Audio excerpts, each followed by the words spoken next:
3000 साल पहले इज़राइल छोटे कबीलों से बढ़कर राजा दाऊद के शासन में क्षेत्र के सबसे बड़े साम्राज्यों में से एक बन गया। लेकिन उनका महान राजा, जिसने कभी एक दैत्य को मारा था, अब बूढ़ा और मरणासन्न था और उसकी जगह किसी और को लेनी थी। यह वीडियो डेविड के बाद के राजाओं और इस पवित्र भूमि की क्रूर कहानियों के बारे में है। देवताओं और युद्धों की ऐसी कहानियां जो शायद आपने पहले कभी नहीं सुनी होंगी, पर पूरे बाइबल को समझने की कुंजी है। दाऊद का पुत्र सुलेमान उसके बाद सिंहासन पर बैठा।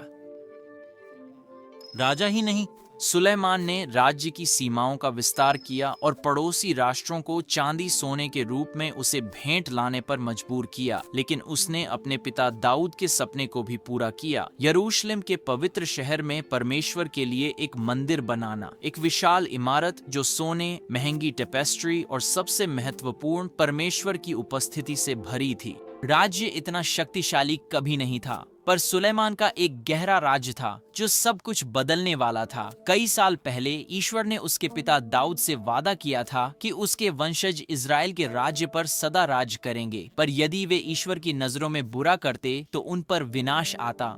दाऊद के बेटे सुलेमान ने आसपास के देशों से 700 पत्नियां और 300 दासियां रखी थीं, जिनका उपयोग वह अपने सुख के लिए करता था। निस्संदेह इन पत्नियों ने सुलेमान को पड़ोसियों से शांति बनाए रखने में मदद की, पर इस दौरान उसने परमेश्वर से अपना संबंध तोड़ लिया। सुलेमान की स्त्रियों की लत ने उसे अपनी पत्नियों के विदेशी देवताओं को पूजने पर मजबूर कर दिया था। उसने इज़राइल की कई पहाड़ियों पर इन देवताओं के लिए पूजा स्थल भी बनवाए। बाइबल इन पहाड़ी पूजा स्थलों को ऊंचे स्थान कहती है, और इन्हीं हरकतों के कारण परमेश्वर अपने एक नबी को यरोबाम नाम के व्यक्ति के पास यह बताने भेजता है कि इज़राइल के 12 गोत्रों में से 10 परमेश्वर उसे देगा। लेकिन सुलेमान को पता चलता है और वह यारोबाम को मारना चाहता है, तो वह मिस्र भाग जाता है। वहां शिशक नाम का मिस्री फिरौन उसे तब तक बचाता है जब तक सुलेमान मर नहीं जाता और उसका बेटा रहूबाम गद्दी पर नहीं बैठ जाता। लेकिन लोग अपने नए राजा को पसंद नहीं करते, क्योंकि वह उनसे गुलामों जैसा काम करवा रहा है। रेहोबोआम शकेम में था जब लोगों ने उसके विरुद्ध विद्रोह किया। वह यरूशलेम भाग गया और यहूदा को छोड़कर सभी गोत्रों ने उसे अपना राजा बनाया। इस तरह दाऊद ने जिस राज्य को इतनी मेहनत से बनाया था, अब वह बढ़ गया था और एक नई सीमा के कारण गृह युद्ध छिड़ गया, राज्य को आधा करते हुए। उत्तर में इज़राइल का राज्य और दक्षिण में यहूदा का राज्य। अपनी जमीन सुरक्षित करने के लिए रहूबियाम ने नई सीमा के पास कई शहरों में कई किले बनवाए। उसने यरूशलेम शहर को भी बनाए रखा, जिसमें सुलेमान ने ईश्वर के लिए बनवाया पवित्र मंदिर था।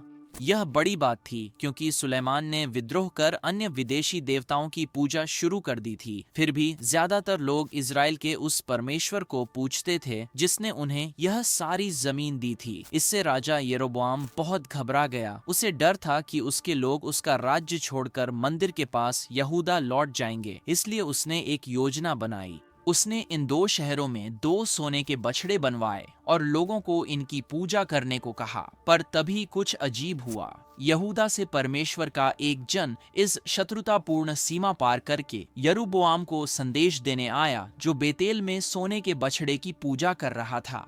देखो, यहूदा में दाऊद के घराने में योशिय्याह नाम का एक बच्चा पैदा होगा और वह तुम्हारे सभी झूठे पुजारियों को इन्हीं वेदियों पर जलाएगा। अचानक वेदी 2 हिस्सों में फट गई और यारोबाम डर गया।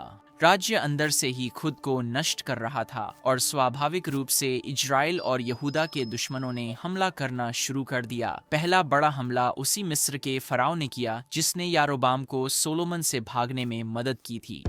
उसने अपनी सेना रेहोबोआम के यहूदा के दक्षिणी राज्य में भेजी और सोलोमन का जीवन भर का जमा किया लगभग सारा कीमती सोना ले लिया, पर वह रुका नहीं। उसने फिर यहूदा की उत्तरी सीमा पार कर इज़राइल राज्य में अपने पुराने दोस्त जेरोबोआम से मिलकर उसके शहरों को भी लूटा।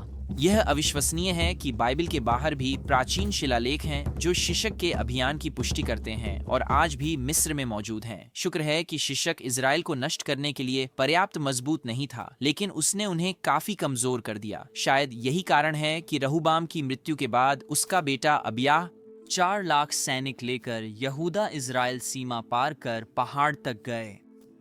sa marem. अबियाह ने यारोबाम और उसकी सेना से कहा कि परमेश्वर उनके पक्ष में नहीं था, क्योंकि उन्होंने राजा दाऊद के ईश्वर को छोड़ दिया था। लेकिन यारोबाम के पास अबियाह से दुगुनी सेना थी और उसने कुछ सैनिकों को यहूदा की सेना के पीछे घात लगाने भेजा। जब यहूदा की सेना को एहसास हुआ कि वे घिर गए हैं, तो उन्होंने मदद के लिए ईश्वर को पुकारा। और बाइबल कहती है कि परमेश्वर ने किसी तरह यारोबाम की सेना पर प्रहार किया, जिससे अबिया की सेना भारी पड़ी और इस प्रक्रिया में बेतेल, ओफ्रा और यशाना के शहरों पर कब्जा कर लिया। यहूदा की उत्तरी सीमा को यहाँ से यहाँ तक बढ़ा दिया। इस प्रक्रिया में उत्तरी राज्य के 500,000 सैनिक मारे गए। आखिरकार देश में 10 साल तक शांति बनी रही, पर अबिया ने परमेश्वर की दृष्टि में बुराई की। अपने पिता रहूबियाम की तरह उसकी मृत्यु के बाद उसके बेटे आसा ने यहूदा के राजा के रूप में उसका स्थान लिया। आसा ने परमेश्वर की नजरों में अच्छा किया। दरअसल वह पूरी बाइबल के सबसे दिलचस्प राजाओं में से एक है। याद है सुलेमान ने अपनी 700 पत्नियों के परदेशी देवताओं के लिए जो वेदियां बनवाई थीं? बाइबल कहती है कि आसा ने उन्हें गिरा दिया और यहूदा को आज्ञा दी कि वे केवल अपने पूर्वजों के परमेश्वर की उपासना करें। पर अब उसके विश्वास की परीक्षा होने वाली थी, क्योंकि झेरह और उसकी इथियोपियाई सेना एक विदेशी दुश्मन के रूप में हमला करने आ रही थी। उनके पास यहूदा से दुगने सैनिक थे, साथ ही 3 लाख रथ भी।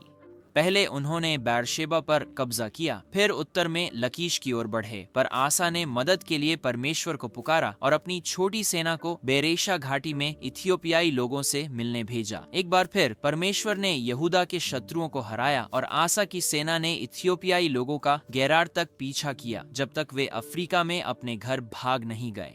यहूदा के लिए सब ठीक चल रहा था, जब तक इजराइल के उत्तरी राज्य के नए राजा बाशा ने कब्जा नहीं कर लिया। उसे वह इलाका चाहिए था जो यहूदा ने वर्षों पहले लिया था। उसने सेना जुटाई और जमीन वापस ले ली। अगर वह यहूदा इजराइल की पिछली सीमा पर रुक जाता तो बातें शांतिपूर्ण ढंग से खत्म हो सकती थीं, लेकिन इसके बजाय उसने सचमुच हद पार कर दी और गेबा व रामा के यहूदी शहरों पर कब्जा कर लिया। लेकिन इथियोपियाई हमले में परमेश्वर से मदद मांगने के बजाय आसा ने परमेश्वर के घर से चांदी सोना लिया और सीरिया के राजा बेन हदद को दिया, ताकि वह उत्तर से इजराइल पर हमला करे, और यह काम कर गया। सीरिया ने गलील सागर के उत्तर में कई शहरों पर हमला करने के लिए अपनी सेना भेजी, जिससे बाशा को यहूदा में अपने दक्षिणी अभियान से सेनाएं हटाकर सीरियाई हमले का जवाब देना पड़ा। इससे आसा गेबा और रामा शहरों को फिर से जीतने में सफल रहा और उत्तर से भविष्य के हमलों को रोकने के लिए मिज़पा शहर को मजबूत किया। आसा सीरिया के साथ अपनी संधि से काफी खुश रहा होगा, लेकिन परमेश्वर खुश नहीं थे। इसीलिए उन्होंने अपने एक नबी को आसा को यह बताने भेजा कि यहोवा की आंखें पूरी पृथ्वी पर उन लोगों को सामर्थ्य दिखाने के लिए घूमती रहती हैं जिनका हृदय उसके प्रति सच्चा है। लेकिन तुमने परमेश्वर के बजाय सीरिया पर भरोसा करना चुना, तो अब देश में युद्ध होंगे। इस बीच राजा बाशा, जिसने परमेश्वर की दृष्टि में बुराई की थी, मर गया और उसका बेटा एला राजा बना। एला ने अपने सेनापति ओमरी को गिब्बेतोन शहर में पलिश्तियों से युद्ध करने भेजा, लेकिन जब उसके सैनिक एक क्रूर युद्ध लड़ रहे थे, वह तिरसा के सुंदर शहर में अपने दोस्तों के साथ मौज मस्ती कर रहा था, जब तक कि उसके सेवक जिम्री ने उसकी हत्या नहीं कर दी। एला की सेना ने अपने राजा की मृत्यु की खबर सुनते ही तुरंत युद्ध छोड़ तिरजा लौट गए और अपने नए महल में मौजूद जिम्री को घेर लिया। जिम्री ने सारी उम्मीद खो दी और खुद अंदर रहते हुए महल को जलाकर राख कर दिया। तो लोगों ने ओमरी को राजा बनाया और ओमरी ने एक ऐसा फैसला लिया जिसने इजराइल के इतिहास के सबसे उथल पुथल भरे सालों की शुरुआत की। उसने फोनीशिया के साथ एक संधि की और इस नई संधि को अपने बेटे अहाब और फोनीशिया की राजकुमारी जेजेबेल के विवाह से पक्का किया। कहानी के इस मोड़ पर उत्तरी इजराइल अभी भी यरोबाम के बनाए स्वर्ण बछड़ों को पूज रहा था। यह ईश्वर की इच्छा के विरुद्ध था। फिर भी कई लोग इन सुनहरे बछड़ों की पूजा को इजराइल के ईश्वर की पूजा मानते थे, क्योंकि उनके पास यरूशलेम जैसा मंदिर नहीं था। लेकिन अब जब अहाब राजा था, नई रानी इजेबेल ने राष्ट्र में एक नया देवता बाल यानी गर्जना के देवता को पेश किया। अब उत्तरी राज्य के सभी लोगों को इस नए देवता की पूजा करनी थी और उनमें से अधिकांश ने की, लेकिन सभी ने नहीं। वास्तव में इसी समय पैगंबर एलियाह ने माउंट कार्मेल पर बाल के नबियों को चुनौती दी कि वे देखें कि इज़राइल का सच्चा ईश्वर कौन है, और इसी कहानी से हमें बाल पूजा की झलक मिलती है। बाइबल कहती है कि इस देवता का ध्यान पाने के लिए लोगों को अपना खून बहाना पड़ता था। हैरानी की बात है कि पिछले 10 सालों में पुरातत्वविदों को इज़राइल में बाल पूजा के लिए इस्तेमाल होने वाली कई प्राचीन मूर्तियां मिली हैं। राजा अहाब के राज में यह सब चल रहा था। तभी उसे सीरिया के राजा बेन हदद, एक और भी दुष्ट राजा, से एक भयानक संदेश मिलता है। तुम्हारा सोना चांदी मेरा है, तुम्हारी सबसे प्यारी पत्नियां और बच्चे मेरे हैं। यदि कोई दुष्ट राजा तुम्हारे परिवार के बारे में तुम्हें यह संदेश भेजे तो तुम क्या करोगे?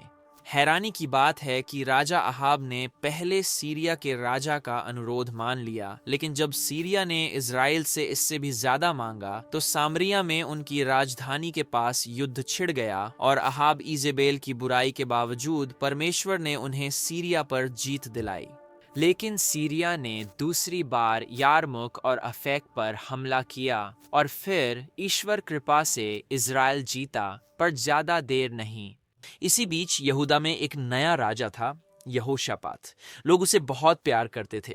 दरअसल पलिश्ती और अरबी उसका इतना सम्मान करते थे कि उसे चांदी और भेड़ की भेंट लाए। पर सबसे अच्छी बात यह थी कि यहोशापात परमेश्वर से प्रेम करता था। उसकी एकमात्र समस्या थी उत्तर के राजा अहाब के प्रति उसका झुकाव। राज्यों को एकजुट करने के लिए उसने बेटे यहोराम का विवाह अहाब की बेटी अथाल्या से करवाया। इसीलिए वह अहाब के साथ रामोत गिलियड में सीरियाई सेना से लड़ने को तैयार हुआ। इस बार राजा अहाब युद्ध में मारा गया, सीरियाई जीते और यहोशापात को यहूदा लौटना पड़ा। अब इजराइल के राज्य के सामने एक नई समस्या थी। अहाब के उत्तरी राज्य पर शासन काल में मोआब का राजा इज़राइल को कर देता था, पर अहाब की मृत्यु पर मोआब ने कर देना बंद किया। इसलिए अहाब के बेटे यहोराम ने अपनी सेना जुटाई, यरूशलेम आकर राजा यहोशापात से मदद मांगी और दोनों सेनाएं मोआब पर हमला करने एदोम क्षेत्र में गईं। एदोमी भी राजा यहोराम से जुड़ गए, लेकिन परमेश्वर ने इज़राइल से वादा किया कि वह मोआबियों को उनके हाथ में सौंप देगा। लेकिन फिर कुछ बहुत भयानक होता है। इज़राइल, यहूदा और एदोम युद्ध जीतने लगते हैं जैसा परमेश्वर ने कहा, तो मोआब का राजा अपने ज्येष्ठ पुत्र को मोआब राज्य की दीवार पर होम बलि देता है। लेकिन फिर बाइबल ये उलझे हुए शब्द कहती है, इज़राइल के विरुद्ध भारी रोष था, इसलिए इज़राइल उसे चला गया और अपने देश लौट गया। सबके अपनी अपनी भूमि लौटने के बाद अम्मोन, मोआब और एदोम में नया गठबंधन बन रहा था। तीनों सेनाएं एकजुट हुईं, मृत सागर पार किया और यरूशलेम की ओर बढ़ीं। ये सेना बहुत विशाल थी, इसलिए राजा यहोशापात ने परमेश्वर से प्रार्थना की। परमेश्वर ने जवाब दिया, इस बड़ी भीड़ से डरो मत, क्योंकि यह लड़ाई तुम्हारी नहीं, परमेश्वर की है। तो दोनों सेनाओं ने तकुआ शहर में लड़ाई लड़ी और मुझे लगता है कि आप जानते हैं कि उस लड़ाई का अंत कैसे हुआ। कुछ समय बाद यहोशापात की मृत्यु हो गई, पर उसका पुत्र यहोराम अपने पिता जैसा नहीं था। उसने बहुत बुराई की, इसलिए परमेश्वर ने पलिश्तियों और अरबियों को यहूदा पर हमला करने दिया और वह सारा धन ले जाने दिया जो यहोशापात ने राजा के रूप में जमा किया था। और उसके मरने के बाद उसका बेटा अहज्याह राजा बना। पर इस नए राजा को एक दुष्ट रानी हटाने वाली थी। और यह कैसे हुआ? यह तो पागलपन है। किसी को इस कहानी पर फिल्म बनानी चाहिए। जब अहज्याह यहूदा पर राज कर रहा था और उत्तर में योराम इज़राइल पर, तब एक दिन परमेश्वर ने अपने एक युवा नबी से कहा कि तेल की एक कुप्पी लेकर रामत गिलाद जा और उसे इज़राइल की सेना के एक सेनापति येहू के सिर पर उंडेल दे।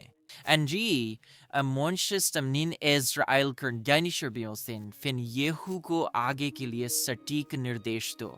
येहू के अभिषेक के बाद वह अपने सैनिकों संग सीधे यिज्रेल गया, जहां यहूदा व इज़राइल के राजा मिल रहे थे। पर पास आते ही उसने राजा के आदमियों को अपने साथ कर लिया और राजा यहोराम को तीर से मार गिराया। यहूदा के राजा अहज्याह ने यह देखकर वह मगिद्दो भागा, पर येहू और उसके आदमियों ने पीछा कर उसे भी तीर से मार डाला। येहू ने एक ही दिन में 2 राजाओं को मार डाला था, पर वह अभी रुका नहीं था। याद है राजा अहाब और उसकी रानी इजेबेल कितने दुष्ट थे। खैर, अहाब के सालों पहले मर जाने के बावजूद इजेबेल उतनी ही दुष्ट थी जितनी पहले। तो येहू यिज्रेल लौट आया और अपने सेवकों से उसे जमीन पर फेंकने को कहा, जो उन्होंने किया। येहू ने उसे पैरों तले रौंद डाला, उसके घर के अंदर गया, खाना खाया और फिर सामरिया की ओर चला गया, ताकि राजा अहाब और इजेबेल के बचे हुए सभी बेटों का वध कर सके, ताकि उसके वंश का कोई भी व्यक्ति फिर कभी सिंहासन पर न बैठ सके। येहू ऐसा था जिससे कोई उलझना नहीं चाहता था, पर उसका काम अभी बाकी था। उसने बाल के नबियों को संदेश भेजा। राजा अहाब ने बाल की थोड़ी सेवा की, पर येहू उसकी बहुत सेवा करेगा। वह चाहता था कि बाल के सभी नबी उस मंदिर में इकट्ठा हों, जिसे अहाब और इजेबेल ने सालों पहले बाल के लिए बनवाया था, क्योंकि उसने उनके लिए कुछ खास योजना बनाई थी। ये झूठे नबी बहुत उत्साहित हुए होंगे कि नए राजा को भी बाल उतना ही प्रिय था जितना उन्हें। येहू ने यह भी सुनिश्चित किया कि अंदर इजराइल के परमेश्वर की उपासना करने वाला कोई न हो। अंततः सबके पहुंचने पर उसने अपनी सेना को मंदिर घेरने, अंदर के सभी को मारकर उसे जला देने का आदेश दिया। लेकिन भले ही येहू ने एक दुष्ट रानी और उसके नबियों का सफाया कर दिया था, दक्षिण में यहूदा के राज्य पर अब एक नई दुष्ट रानी का कब्जा हो रहा था, क्योंकि येहू ने उसके बेटे रानी अथल्या, अहज्या की मां को मार डाला था। और यह सुनिश्चित करने के लिए कि कोई उसका विरोध न करे, उसने अपने सभी पोतों को मार डाला, या कम से कम उसे ऐसा लगा। बेटों में से एक की एक बुआ थी, जिसने उसे ऐसी जगह छिपाया जहां यह दुष्ट रानी कभी नहीं सोच सकती थी। यरूशलेम के पवित्र मंदिर में। उसका नाम योआश था और वह इस सुनहरे मंदिर में 6 साल तक छिपा रहा। तो अगले 6 सालों तक अथल्या ने यहूदा के पूरे राज्य पर रानी के रूप में शासन किया।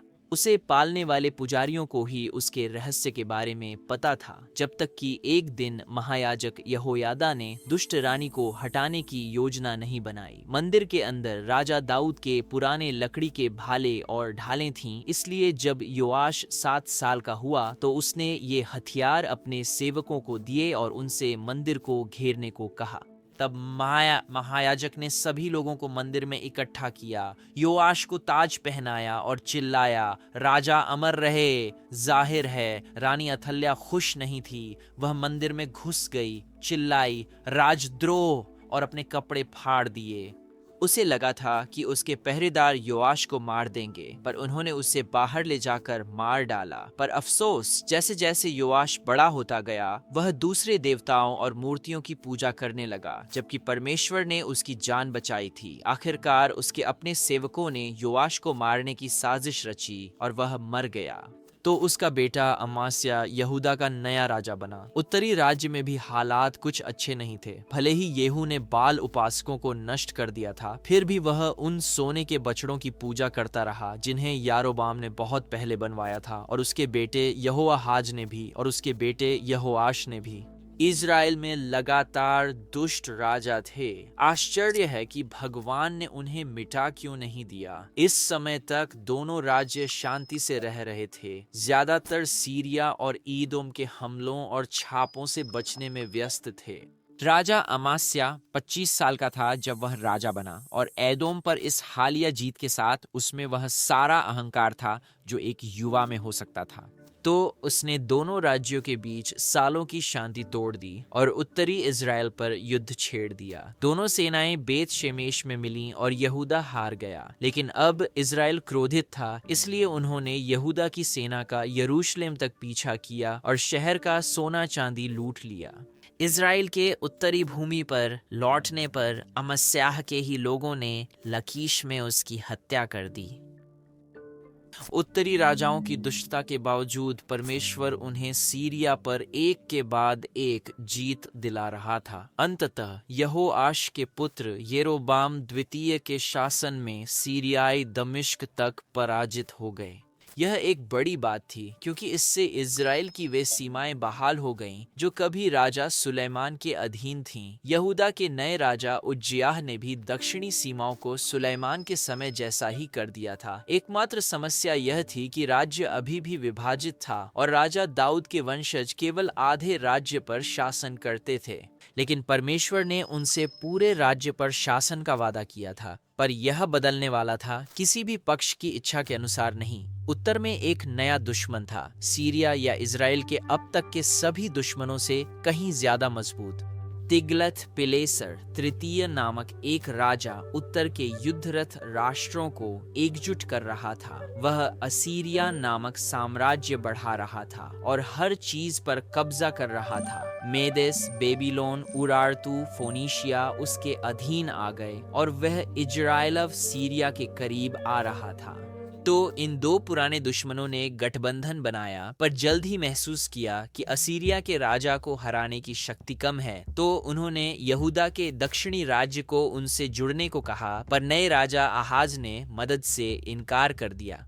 तो सीरिया और इज़राइल ने यहूदा पर हमला किया। दक्षिण से हमला करने के लिए एदोम से भी हाथ मिला लिया, लेकिन यहूदा पर इज़राइल और सीरिया उत्तर दक्षिण से हमला कर रहे थे। वहीं पलिश्तियों ने भी अपनी जमीन वापस लेने का यह सही मौका समझा और अपनी सीमाएं बढ़ा लीं।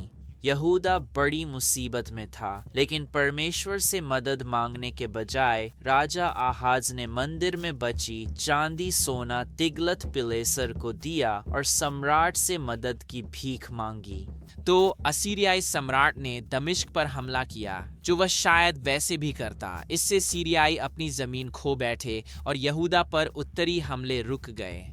आहाज ने अश्शूरी राजा की शक्ति देखी और यरूशलेम के मंदिर के पास तिग्लत पिलेसर की मूर्ति पूजक वेदी की प्रतिकृति बनाने का निर्णय लिया। फिर उसने मंदिर के सभी अनुष्ठानिक सामान निकालकर अश्शूर के देवताओं के लिए अपनी नई वेदी के चारों ओर रख दिए। उसके मन में असीरिया के देवता उसे इज़राइल के परमेश्वर से अधिक शक्ति दे रहे थे, इसलिए उसने मंदिर के दरवाजे बंद कर दिए और परमेश्वर को यहूदा से पूरी तरह बाहर निकाल दिया। लेकिन वह अपने बेटे के दिल से परमेश्वर को नहीं हटा सका, जो पिता की मृत्यु के बाद यहूदा का अगला राजा बना।